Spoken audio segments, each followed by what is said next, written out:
तुळशीला पाणी घालण्याचे 5 नियम. नियम पहिला, तुळशीला जल अर्पण करण्यापूर्वी कोणत्याही प्रकारचं अन्न ग्रहण करू नका. नियम दुसरा, सूर्योदयाच्या वेळी तुळशीला जल अर्पण करणं अतिशय उत्तम मानलं जातं. तुळशीच्या रोपाला पाणी घालत असताना ते गरजेपेक्षा जास्त असू नये याकडे विशेष लक्ष द्यावे. खास करून पावसाळ्यामध्ये बऱ्याच वेळा तुळशीच्या कुंडीत भरपूर पाणी असतं, तर आपण अजून जास्त पाणी घालू नये, नाहीतर मग ते रोप पिवळं पडून जाईल किंवा मग सडून जाईल.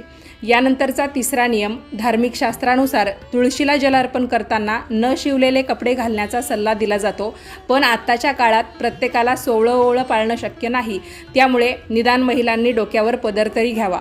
यानंतरचा चौथा नियम, रविवारी आणि एकादशीला तुळशीच्या रोपाला पाणी अर्पण करू नये असं म्हटलं जातं. एकादशीच्या दिवशी तुळशी माता भगवान श्रीहरी विष्णूंसाठी उपवास करते. यानंतरचा पुढचा नियम, अंघोळ केल्याशिवाय कोणत्याही व्यक्तीने तुळशीला जल अर्पण करू नये. त्यानंतरचा